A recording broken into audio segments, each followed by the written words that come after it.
A woman's body was discovered in her own house. When the police began their investigation, they discovered several worrying leads. The more they investigated the case, the stranger and more terrifying the information became. They eventually learned the truth after a number of years, but nobody anticipated this turn of events. On March 29, 1948, Karen Gregory was born in Albany, New York. She was the oldest of 4 children, and from a young age she assisted her parents in caring for her siblings.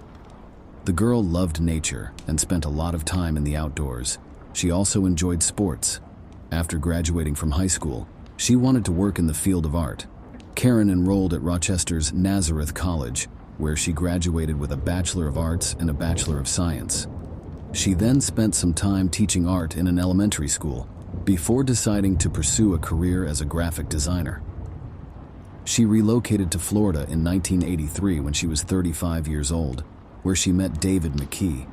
He was a manager for a company that offered Vietnam War veterans consulting services, and he and Karen quickly grew close. The two were attracted to one another and dated for just over a year before David asked her to move in with him in Gulfport in the spring of 1984. Before this, Karen commuted frequently to David's home because she shared an apartment with a friend. On May 22nd, the woman accepted this offer and started gradually moving her belongings there. Karen finally packed up her apartment and left it empty after taking the last of her possessions. She admitted to being a little anxious to her neighbor. In order to speak at a conference, David had to travel to another state for work, and she would have to stay alone in his home for a full week. The woman left the apartment and went to her friend's home. There, they had a great time. Karen expressed to her friend how content she was with David and how happy she was to finally be moving in with him. After the friends finished talking around midnight, Karen went to David's house. He made several calls home the following day, but no one picked up. He called Karen's neighbor because he believed she might still be living in her old apartment, but the woman claimed she hadn't seen Karen in a while. David contacted Karen's sister and a few of her friends the following day, but none of them had seen her. All day long he tried to get in touch with her, but he never heard back. In an effort to reach Karen before she left for work on May 24th, David called the house once more in the early morning hours. However, there was still no response. He called her boss later and learned that she hadn't arrived for work. David was now extremely worried that something bad might have happened to Karen. Contacted the neighborhood hospitals and police departments to ask if they had seen anyone resembling Karen's description. He made the decision to call his neighbor Amy after learning that they had nodded. Amy looked out the window and answered in the affirmative as Karen's car parked in front of the residence. David's worry was only increased by this. He instructed Amy to visit the residence and rap on the door. He remained on the phone with her until she left to carry out his request because he was so anxious. There was no response when Amy knocked on the side door. She then circled the house and noticed that a window was open. Karen's name was repeatedly called out, but no one answered. When she pulled back the curtain and put her arm through the open window, she was astounded by what she discovered. She could see the hallway from the bedroom window where a woman's bloodied body was lying on the floor.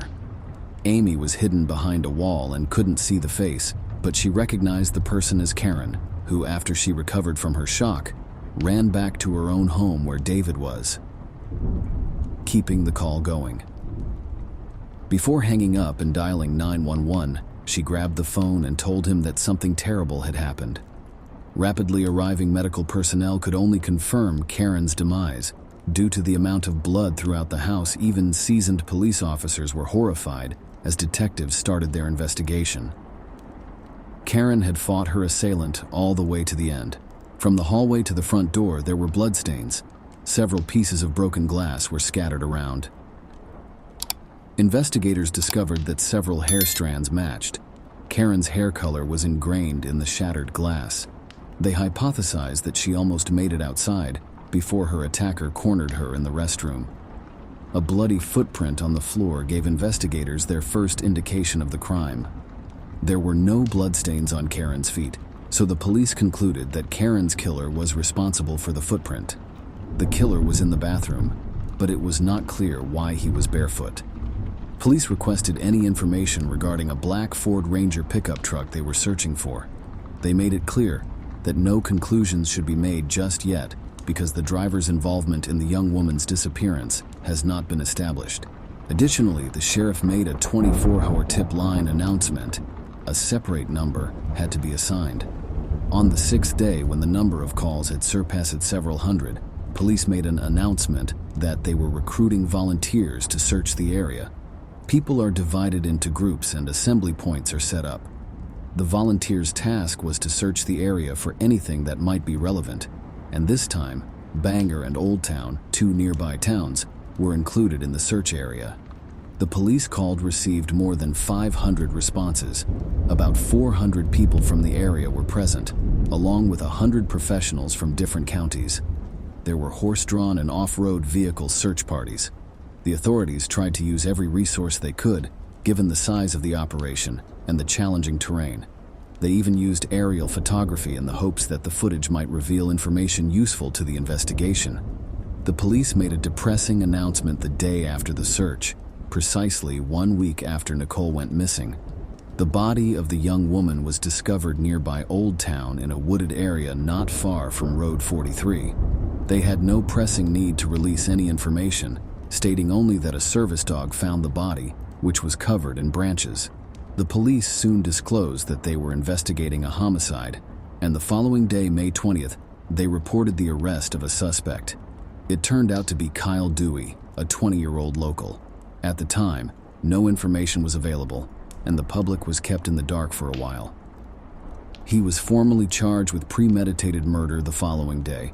It was later discovered that he was already in prison when he was arrested. Prison. For evading the police and a motorcycle accident last year, the man had received a 90-day prison sentence. Kyle had been on the outside until 3 days before Nicole's body was found, when he started serving his sentence. The young lady had known Kyle for several months, according to her friends. She complained to several friends that Kyle had tried to kiss her the day before she vanished, and that Nicole had to put up a fierce struggle to stop him. It was well known that he had custody of his 4-year-old daughter and resided with his parents. In addition, Kyle was seeing Sarah, an 18-year-old girl, and he worked for a nearby provider of disability care. The judge agreed to his attorney's request for a preliminary hearing to take place behind closed doors. The judge's decision was criticized as a result of the public and media not having access to information about the case. Several hundred locals gathered before Nicole's funeral on May 26th to pay tribute to her memory by launching. A judge eventually lifted the public disclosure ban on the case a few days after the funeral as a result of public pressure, and some disturbing details were revealed. Police first discovered that Kyle's computer was used to register the fake Facebook account, and that his IP address was used for all subsequent sessions. As a result, Kyle was responsible for tricking her out of the house just before the murder, and the medical examiner's report made it abundantly clear that the young woman had passed away on the day of the murder. Kyle's brother and his girlfriend, whom the suspect was dating, according to Sarah, Kyle confessed to her about the murder a few days after it occurred, were two of the police's key witnesses at the time of Sarah's disappearance. This took place right away after Sarah was summoned for questioning. She realized that although there was no proof, the police had suspicions about Kyle. He was questioned as well, but he responded that the day the young woman vanished, he was at work. Kyle informed his brother that Nicole was drawn to the man intended to make it appear as though Brian Butterfield had abducted her and was holding her captive in a remote location using a false Facebook account. The young woman, Kyle thought, would fall in love with her savior if he could find her and free her. To put it mildly, it all sounds odd, but there is more to come. Just keep in mind that this is the perpetrator's brother-reported account. The subsequent sequence of events went as follows. Kyle enticed Nicole to a remote area along Hudson Road. When Nicole arrived at the designated location, he was already there waiting for her, hiding in the bushes, his face covered by a ski hat. Her head was taped after he pounced on her, loaded her into his father's black Ford Ranger pickup truck and drove off. He said the car was parked close by. Kyle took her away from the scene of the kidnapping. The young woman showed no signs of life as he started to pull her out of the vehicle. When he realized that the duct tape was preventing her from breathing, she died. In a panic, he made the decision to keep his girlfriend from finding the body. Kyle repeated the tale while supplying more information. He claimed that on the way back to his house, he stripped Nicole of nearly all of her clothing and threw her out the window before hiding the body. This was done to ensure that his DNA would not be discovered by the police. The young woman's belongings, including several pieces of clothing, were discovered by the police. Almost exactly where Kyle had attacked Nicole was where they were. The crucial detail in this situation was that Kyle told his girlfriend almost exactly where he had struck her. The reason the police were able to find Nicole's body in the body was because Sarah went to them and gave them the whole story. Despite Kyle's refusal to accept responsibility, the situation was not in Kyle's favor when the police learned the full scope of the medical examination and more damning evidence arose against the suspect. Kyle's DNA sample was precisely matched by blood that was discovered under Nicole's fingernails. A few days after the murder, the boy was interrogated, and there were deep scratches on his face, attributed to a workplace injury he had. The injuries to the young woman's neck also provided further proof that strangulation was the cause of her death.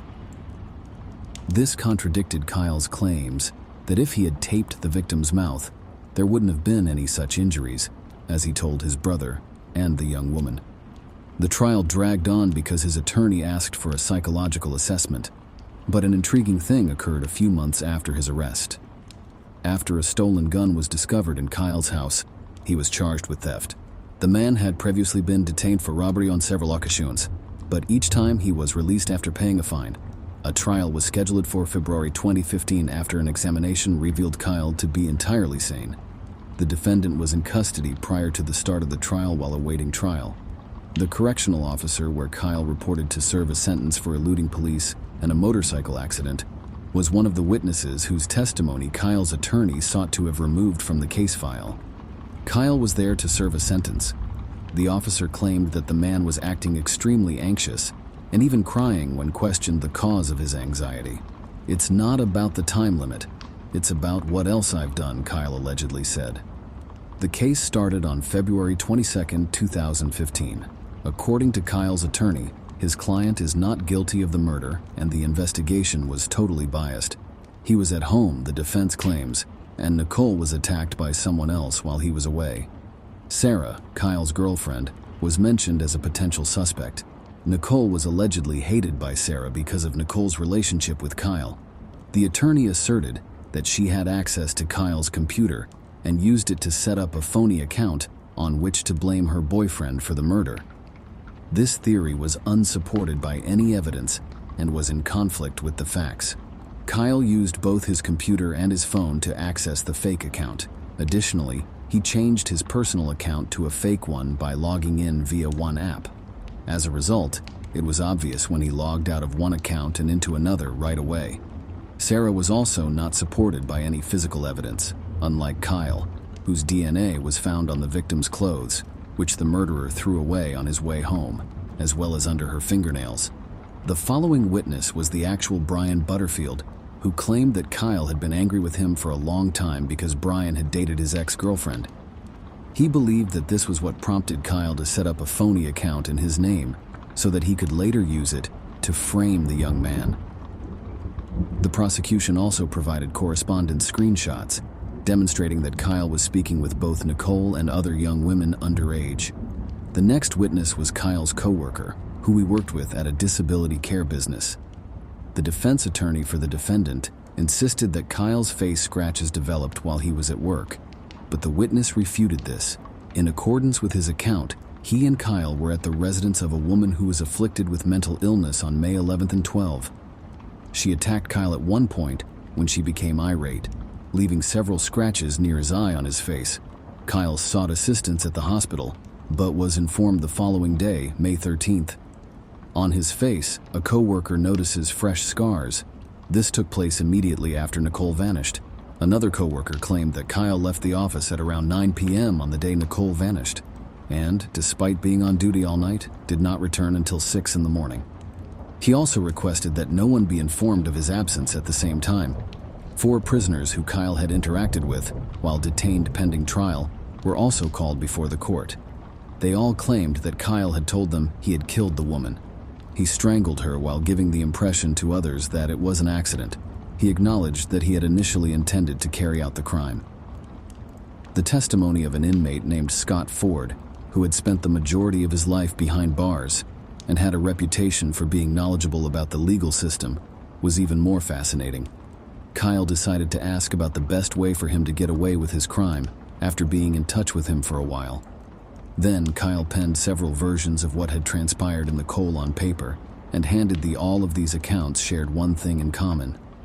Kyle acknowledged that he had set up a false account and tricked Nicole into going to a deserted area, but he went on to give various accounts of what had happened. He initially claimed that his initial plan had been to simply kidnap her before rescuing her. However, he refused to accept duct tape, and the young woman died as a result. Nicole reportedly fainted from fear after being startled out of the bushes, according to him. Kyle drove while taping her mouth shut. He took her out of town and found she had no pulse. Another explanation was that he neglected to use the duct tape and the girl died in vain. According to a different account, the cow jumped out of the bushes and grabbed her torso before realizing that he had actually squeezed her throat, which caused her to pass out. As we can see, each of these tales appeared to be completely illogical, but they all contain information that will be extremely helpful for the investigation. Kyle went into great detail about where and how he attacked her and where he hid. He not only described the body but also the precise spot where, while wearing a ski mask, he had attacked the young woman. Only the murderer would have known these details since they were all kept a secret until the trial started. When the sheets were examined by experts, they discovered Kyle's DNA and fingerprints.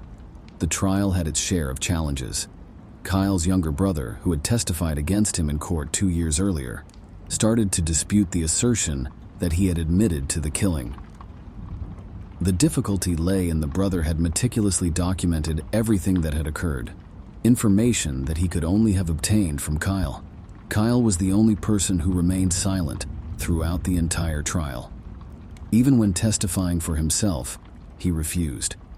He was given the opportunity to accept a deal from the investigation in which he would receive a lighter sentence for confessing, but he turned it down. The final court hearing, where the decision was made, took place on March 6, 2016. Kyle was found responsible for Nicole's deliberate murder. His family members and lawyer attempted because of his age and the fact that he had a young daughter, but the judge would not impose a lighter sentence. For both the murder and the kidnapping, Kylie was sentenced to 60 years in prison. The judge stated during the closing arguments that Kyle's guilt in the case was obvious and that the evidence against him was overwhelming. He fabricated several different accounts of what occurred and made every effort to get out of jail rather than expressing regret and confessing. The court declined to commute his sentence because of this.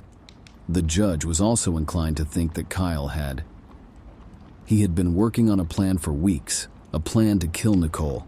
The girl's parents praised the sentence as just and expressed their desire for him to never be released from prison again. They also spoke about the risks of social media, using the murder of their daughter as an example, in a number of interviews and appearances on different television programs. They believed that if the perpetrator had not been given the chance to impersonate someone else online, the tragedy might have been prevented. However, Kyle has supporters. Even without fake accounts, we could eventually reach the point of murder. Share your opinion on this story in the comments and don't forget to like it. Thanks for watching. A woman mysteriously disappeared from her own home, and her friends decided to go to the police. At first, it looked as if she herself had gone somewhere, but with each new clue, the case became more and more creepy. Eventually, investigators were able to uncover the mystery, and the truth turned out to be quite frightening. Welcome to A to Z Crime Stories. Before we start, don't forget to like this video and subscribe for more. In New York City, Mindy Schloss was born in 1955.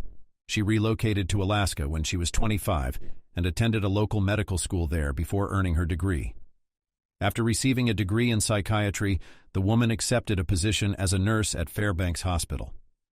Many patients in Alaska's remote areas were unable to travel to the hospital on their own, so Mindy and her co-workers would use all available means of transportation, such as boats and airplanes, to reach them, even though the majority of the time she had to work in the field. She was passionate about her work and gave it her all. Mindy resided roughly 600 kilometers away from the Anchorage hospital. She flew to work, spent the week at a hotel, and returned home on the weekends. In August of that year, Mindy, 52 years old at the time, flew back to work after spending the weekend in Anchorage. She regularly requested her best friend Jerry to drop by her house during her absence to feed her cat and give him the medication he required. Her friend called her on Saturday, August 4, to discuss the situation, but Mindy didn't pick up.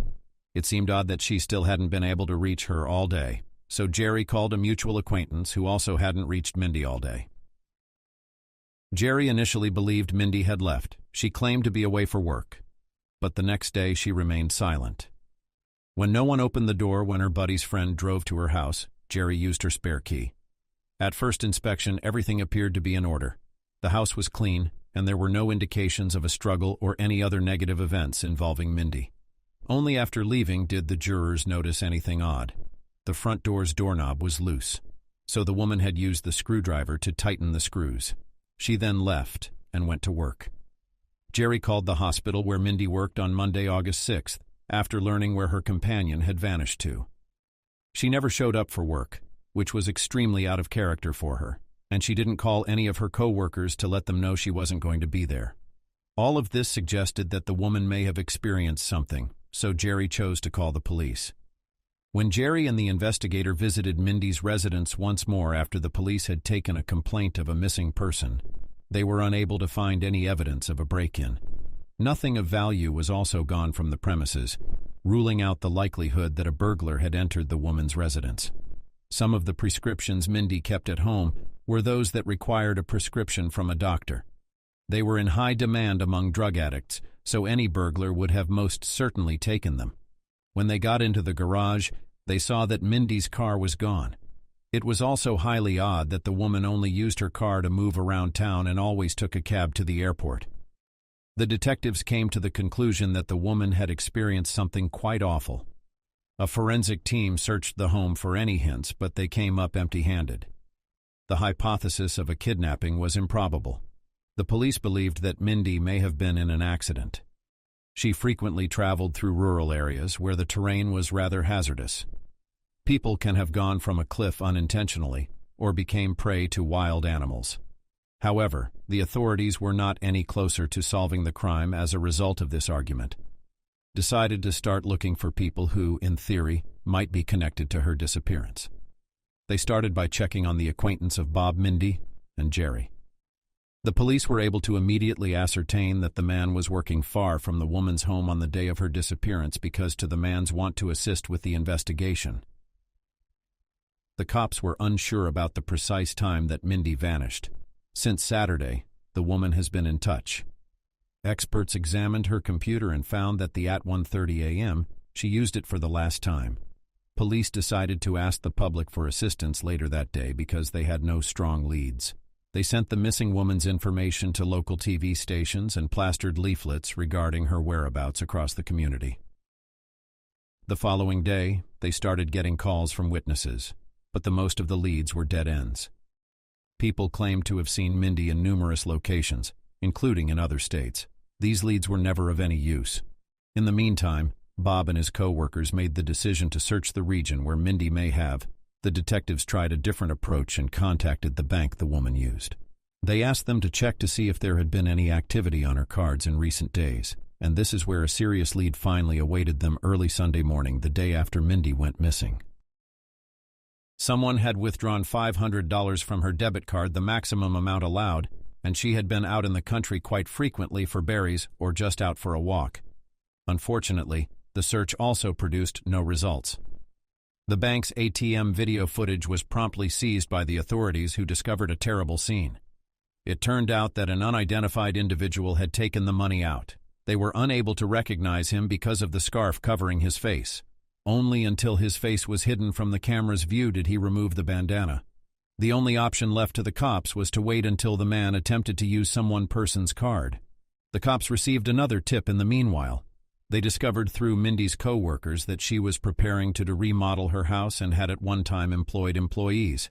She and their boss had a disagreement on the reason for the work. Later, Mindy confessed to her co-workers that she was scared of him since he behaved suspiciously when he came to her house. Police checked on the man, but it turned out that he had a plausible explanation for why the woman vanished on that particular day. Another employee who visited her home on Friday about 7 p.m. was also questioned. The man was also uninvolved and he had no memory of anything odd happening that evening. Within a short period of time, detectives had the 500 charge on Mindy's card occurred again early in the morning, but this time from a different ATM, according to a new lead bank security report. The cops knew it was the same individual after reviewing the security camera, but there was something strange on the recording. The man took the cash out and walked away, but he soon went back to the ATM. Pushing buttons as he moved around it, he eventually left once more. After contacting the bank detectives, they learned what was causing his odd behavior. This time the police managed to find a witness who drove up to the exact same ATM when an unidentified man came out of there. According to the witness, he got on his bicycle and rode away. It was a significant lead since most people don't remember the ATM taking the card away to prevent the theft. The real owner can get it back by going to the bank with his ID. Of course, this was not an option for the criminal, so he lost access to Minnie's account forever. This time the police managed to find a witness. Detectives chose to interrogate everyone in the Mindy area because the available information was still insufficient to draw them closer to a clue. They inquired about any peculiar occurrences or suggested any suspect neighbors. Unexpectedly, a number of locals named a house that was close to Mindy's home. They claimed that there were always celebrations there. The locals were constantly making noise and upsetting the peace. The detectives got there and discovered that there were quite a few residents, but they were unwilling to speak with the detectives. A woman who lived just across the street from the house was the next place the detectives went. She claimed that she did not notice anything odd, but it was clear from the way she was acting that she was quite tense. The woman called the police station the following day and begged the detectives to meet, but not at her home. They met elsewhere and the woman told them a spooky tale. A man who lived across the street paid the detectives a visit not long before that. He claimed that police were patrolling the area and requested that she not let them know that he lived here. She heard someone strolling on her porch when she asked why he claimed to be on parole and did not want the police to know where he was at night. She noticed he was the same man when she peered out the window. He walked around, peered into a few windows, and then walked away. Because she was so terrified, the woman made the decision to call the police. Josh Wayne, who was 27 years old at the time, was his name, according to the detectives. When they put him through the database, they discovered that he had been found guilty of murder. He had been suspected of killing a woman by beating her 7 years prior, but a jury had found him not guilty. Josh spent 3 years in jail before being charged with tampering with evidence and given a 6.5-year prison term. He was let go. He was immediately recognized as a key suspect by early detectives. When authorities started looking for Josh, they learned from his housemates that he didn't own a car and primarily traveled by bicycle. However, there was just one issue. Man has vanished. Without a trace on Thursday, August 9th, police received a call from a local trucker who claimed to have seen Mindy's car in a parking lot close to the airport, giving them an unexpected new lead. He instantly recognized the automobile after seeing its photo in the newspapers. When detectives arrived on the site, they were able to verify that the car was actually Mindy's. They also observed that a nearby building had a surveillance camera directed at the parking lot, so they asked for a recording. It displayed a man operating this vehicle into on August 4 at 12:30 p.m. He exited the parking lot and appeared to wipe off his fingerprints by wiping down the door handle. Regrettably, the clarity of the camera prevented us from seeing his face. Although it took some time to analyze the samples and there was no assurance they would be helpful in the case, CSI was able to recover some samples while searching the car for prints or signs of DNA. Mindy's purse was on the passenger seat, which might have been a sign that she had been in the car with the offender, alive or dead. Using cutting-edge analysis technologies, they are now obtaining the desired outcomes. A search dog strategy was chosen by the detectives. Since Mindy had been missing for a week, Few people thought this concept would work, but they had run out of ideas and turned to filming dogs. The service, both Mindy's car and the ATMs where the unidentified man had withdrawn cash, were visited by the dog. 3 streets away, at the woman's house, the dog followed the route and started walking down the street. She smelled the front door and went straight to the residence that Josh Wayne had formerly occupied. When the service dog pointed straight to the fact that Josh was in Mindy's car close to her house and those ATMs, the detectives, who up until that moment had not believed in the search dog concept, were taken aback. The exercise was repeated the next day by the police with a different search dog. The outcome was the same. The dogs made it to Josh's house after walking the entire distance. The detectives chose not to waste their time investigating, even if it was not unqualified proof that would be accepted in court. They proceeded to the suspect's home after obtaining a warrant for his arrest. But the man hadn't been there for days. After inspecting the building, they discovered the jacket that the mysterious man had been seen wearing on the security cameras by the ATMs. A cash withdrawal slip from Mindy's card was also discovered in the jacket's pocket. They then came across a woman's gold watch and showed it to Jerry right away. The watch belonged to Mindy, the woman said. In order to compare, the DNA samples discovered on the tests from items from Mindy's home matched, proving that Josh had been in the automobile that belonged to the missing woman. The police were concentrated on apprehending the culprit because the evidence was already significantly more serious. His name was on flyers that were distributed around the city, and they even rented a number of billboards. Detectives said that it was one of the biggest manhunts ever conducted in Alaska. Nearly all law enforcement agencies were involved in the investigation, and at one point locals reported any questionable material. Point after the police revealed ATM camera images, Lisa, a lady, approached them almost immediately. She claimed she had previously seen Josh and was certain he was the person in the picture. The fact that the police did not identify the primary suspect is what matters most in this instance, but what happened next is what made the case turn. Josh's second friend turned up at the police station with a confession. She had been driving him about town for the previous week to assist him get around. He left his bag in the back seat one day, and the teenager and her mother peered inside, where they discovered a phone in the gallery and several more ATM receipts. They also discovered a picture in which Josh is allegedly brandishing a gun for the police. Detectives were already concerned that the suspect may attack someone else while they were looking for him, and now that they knew his phone was also armed, their concerns were only raised. The officers pleaded with Josh's girlfriend to go with them and meet them with a tape recorder so they could record Josh. They would try to persuade him to discuss what he had done to Mindy, but the girl was too terrified and soon refused. She was compelled to participate despite her will nevertheless. On September 2nd, Josh showed up at her house and started yelling at her to give him her backpack. She had to quickly come up with an explanation after realizing she didn't have the backpack since the young woman had delivered it to the police. The young woman declined Josh's request to be taken somewhere far from here where he could escape the cops. She offered to let him remain at her house, but Josh fled since he felt uneasy.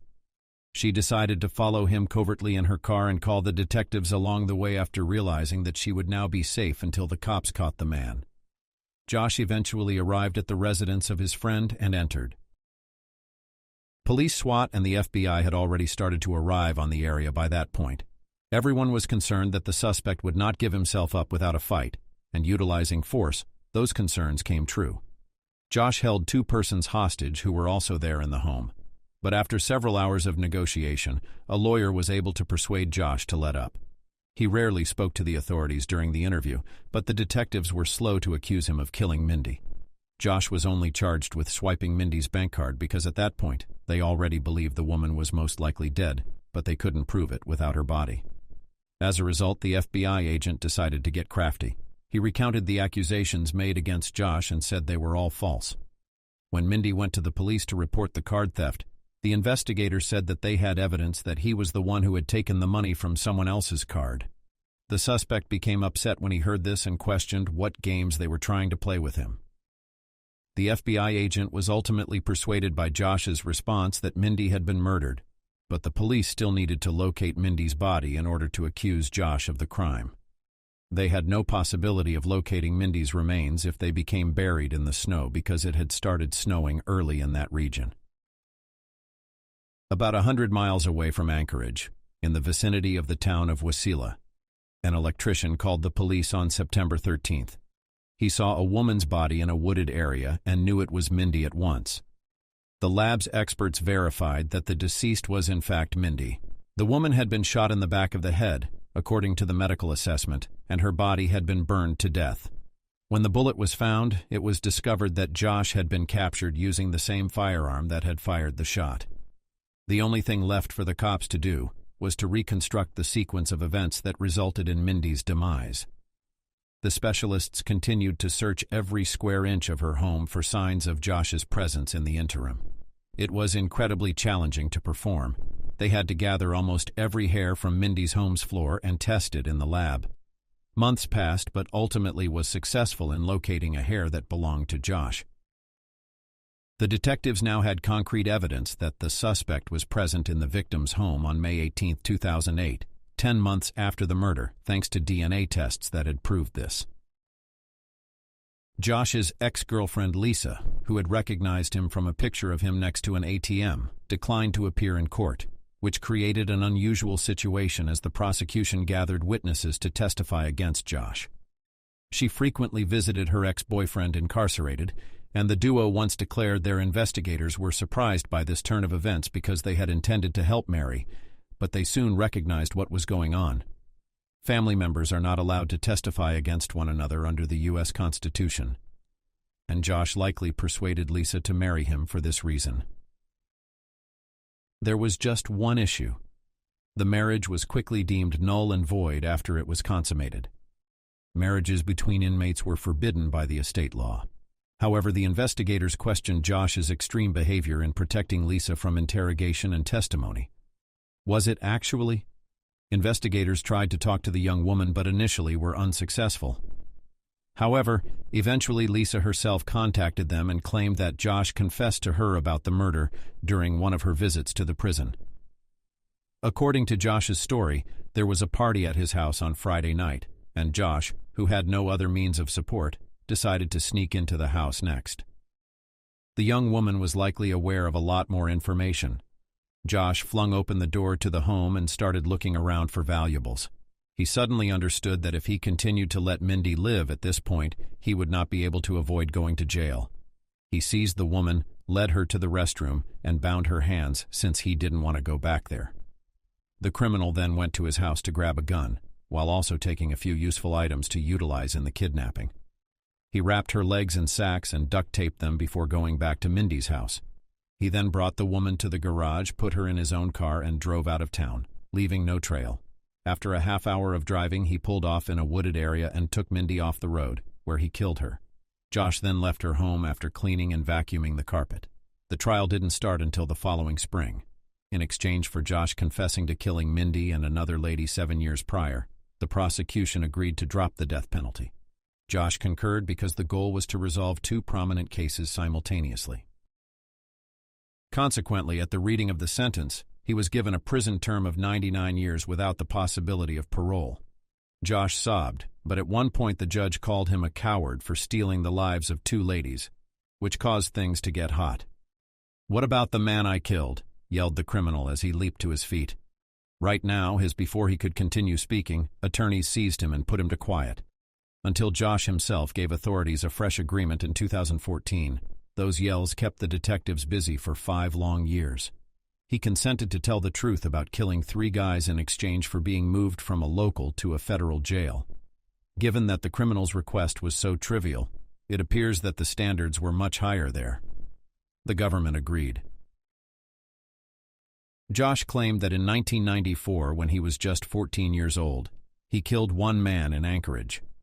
In 1999, he committed murder and killed a 3rd man. The first 2 guys had been recognized a year later. On the same day, he killed the woman, but the 3rd man's name is still unknown. Josh was definitely engaged in the killings, but the real concern for the investigators is whether he has any additional crimes to his credit that he is keeping quiet about. In any case, the authorities were able to permanently cut him off from society and stop the other murders that were certain to occur. Share your opinion on the story in the comments and don't forget to like it if you liked the video. Thanks for watching. Almost immediately, a first-year college student was discovered dead in her own bedroom. Any one of the police's numerous suspects could have been the murderer.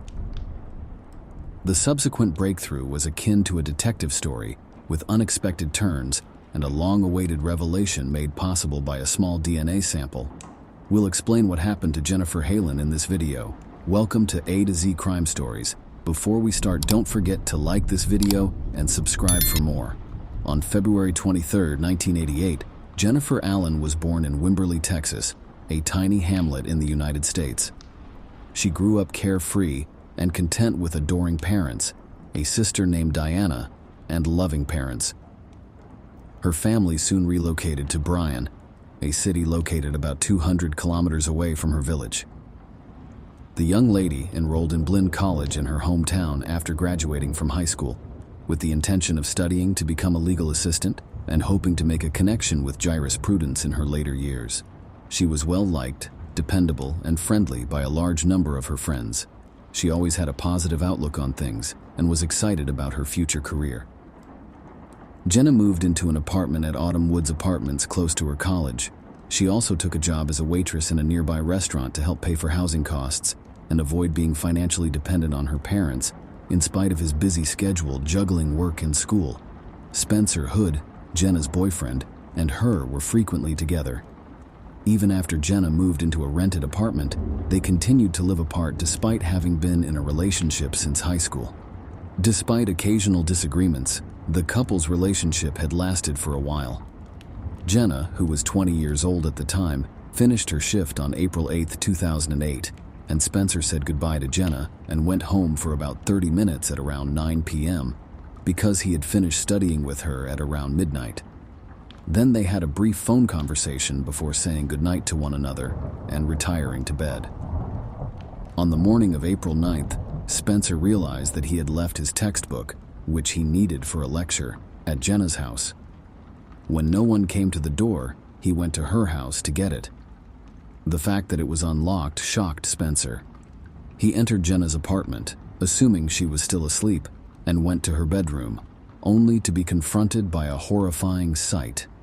Jenna was aware that she was dead as she lay lifeless on the ground. Spencer sprinted over to the adjacent apartment and pleaded with the occupants to call the police. This call's recording is accessible to everyone. The operator was informed by Jenna's neighbor that she was lying on the floor, not breathing, and in the distance, Spencer's startled voice could be heard. When the police arrived, they checked the apartment and discovered no evidence of the 4th century. The second bedroom's window being open was the only peculiarity. Detectives assumed right away that the killer might have entered the building through it, but this theory was challenged because the door was unlocked. The theory of a potential robbery, which might have prompted the perpetrator to attack Jenna because all of her belongings were in their proper places, was immediately challenged by investigators. Nothing of value was missing, and her purse containing cash and credit cards was hanging right by the front door, which a thief would have undoubtedly taken. Additionally, the apartment was in perfect order. There were no visible signs of a struggle. There was no indication that the murderer had been there recently, and when the police examined Jenna's body, they found no signs of serious injuries aside from a bruise on her forehead and a bit of lip. She was lying on her back. She had small bloodstains on the carpet next to her body and on the collar of her shirt. Medical professionals examined the body and came to several significant conclusions. First, Jenna passed away just an hour after she finished speaking with Spencer on the phone, about 10 hours before Spencer found her. Second, the cause of death, strangulation, was discovered on her body. The experts also concluded that the unidentified offender did not sexually assault the young woman, but that Jenna attempted to repel him, as shown by her fingernails had skin and blood under them. All of these samples were right away delivered to the lab in an effort to collect a DNA sample from the offender.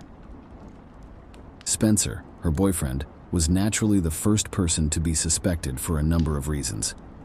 First, according to statistics, murderers frequently end up being people close to the victim. Second, the lack of any indications of a forced entry suggested that Jenna might have known the offender and knowingly permitted them entry. Spencer cooperated with the investigation during questioning and responded to all. The police could not confirm Spencer's involvement in the murder at the time because experts had not yet been able to obtain the killer's DNA sample. He was eventually set free, but the police took their time in clearing him of all charges. Jenna's friends, meanwhile, claimed that he loved her dearly and wasn't likely to have harmed his beloved. Detectives then started looking for potential witnesses. In order to determine whether Jenna's neighbors had observed anything, the police questioned them. They quickly located several men who were playing volleyball close to Jenna's apartment building on the night of the murder. They claimed to have seen a strange man at that time emerge from a building close to the young woman's apartment. The fact that this person was only sporting pants caught them off guard. The man appeared to be 26 years old, the witnesses continued. After learning about Jenna's friends, Sean Stevens, who also resided in the same apartment building, told the police about another concerning development in the past. Stevens, a real person, he yelled at Jenna from his window, directly across from her.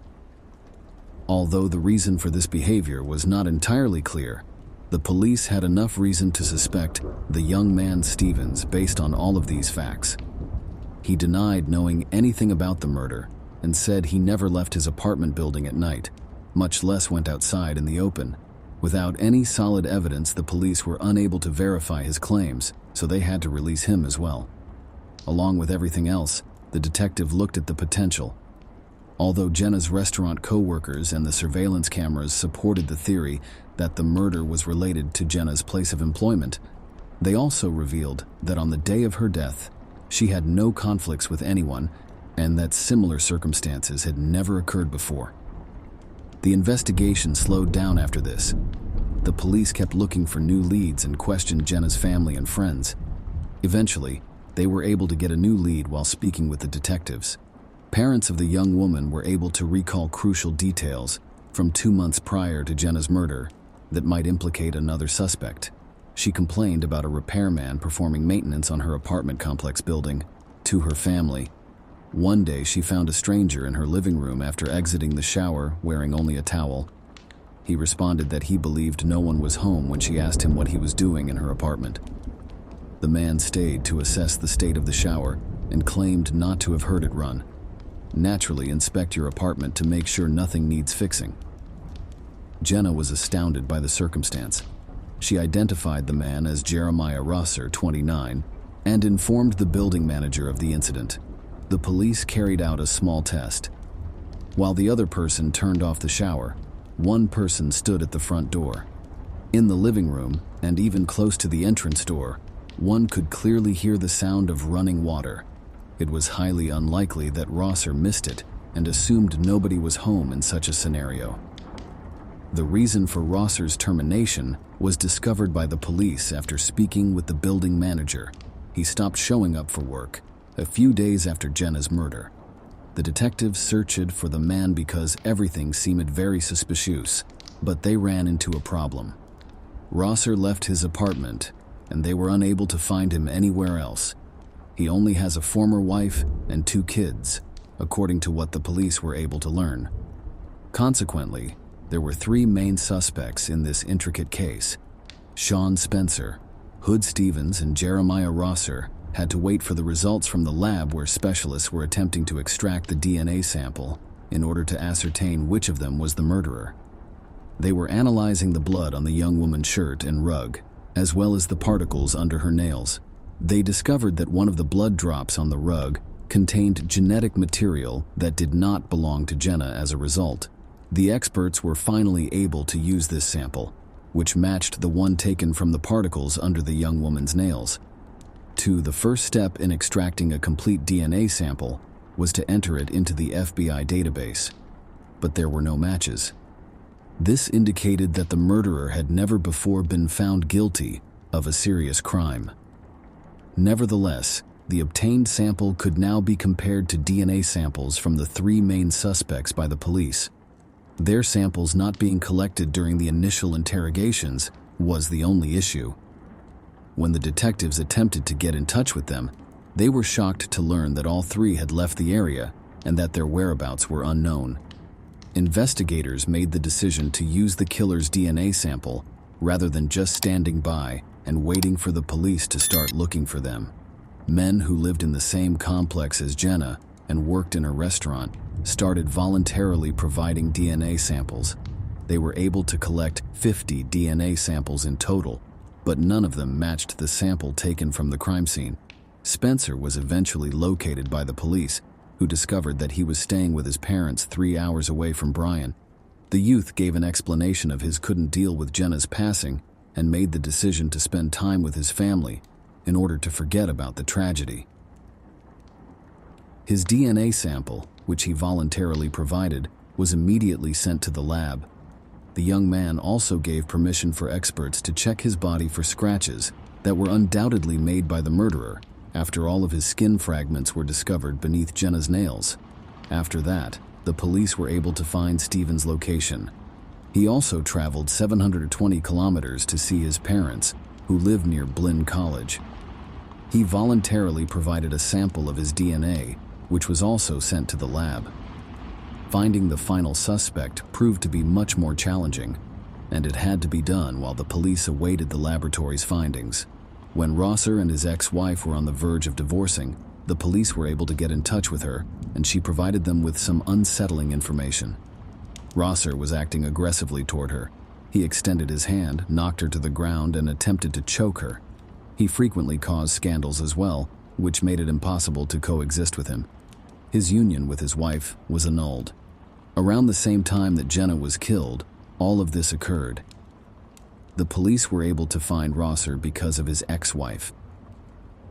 Early October, 7 months after the murder, saw this occur. He answered all of the detectives' questions while behaving quite calmly during the interrogation.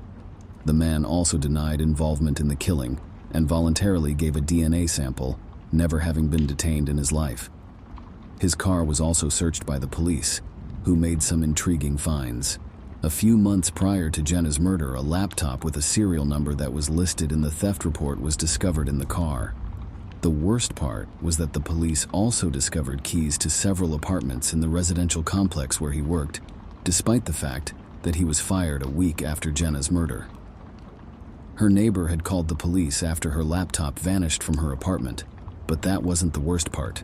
The manager was required to seize the keys because Rosser had no right to keep them. This all pointed to the fact that the man was petty theft, but could he advance to cold-blooded killing? In the meantime, all 3 DNA samples were examined by laboratory specialists. Rosser's DNA sample matched the sample discovered under the victim's nails, even though it later turned out that Jenna's boyfriend and her neighbor had nothing to do with the murder. The police detained Rosser right away after learning the results, but despite the DNA match, he insisted on his innocence. Naturally, this was of no assistance to him, and the man was accused of killing Jenna. Rosser was reluctant to give the details of that evening, so the investigators made up their own version of what took place. Rosser apparently broke into Jenna's apartment with the intent to use a key to her door to commit robbery. When the young lady had not yet arrived home from work in the evening before 9 p.m., this could have occurred. Rosser may not have had enough time to complete the intended crime because Jenna and her boyfriend arrived home, forcing the criminal to hide in the second bedroom and wait for Spencer to arrive. It's possible that Rosser opened the window in an effort to sneak out of the apartment without being seen, but that plan did not pan out. Rosser could finally try to leave the apartment through the front door after watching for Spencer to depart and hearing Jenna bid him goodnight on the phone. There are 2 explanations for what might have happened next. Either he attempted to leave the apartment, but Jenna saw him first, causing him to become panicked and attack her, or he went to her room on purpose with the intention of killing her. Even asserted that the young lady was the victim of his murder because she resembled his ex-wife. The man was prosecuted in court because he refused to accept responsibility for his actions. As is frequently the case in the state's legal system, the process for starting the trial dragged on for several months. But in December 2009, 2 weeks before the trial was scheduled to start, something unexpected occurred. Rosser finally acknowledged his guilt more than a year after his arrest. In an effort to have his sentence reduced, he and the prosecutor entered into a plea deal. Also, the man asked his parents and 2 children from his ex-wife were among the people excluded from the investigation from being involved in the legal process. This resulted in the trial being finished in record time. Despite the DNA sample match, the trial might have taken years to complete if he had not admitted guilt. Rosser was consequently given a 55-year prison term. He also received a 5-year sentence for stealing a laptop. According to the assistant district attorney, this was the harshest punishment possible for a guilty defendant.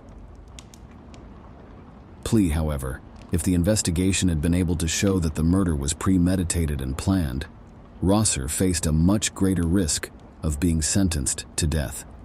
Rosser might have been given this verdict. The man was sent to Texas's Rocheron prison, and his first chance at parole won't come until 2036. Rosser could be released early at the age of 55 because he was only 27 when the crime was committed. But if he completes his term, he won't be free until he is 82 years old. He exhibited a lack of eye contact with Jenna's family and friends throughout the trial.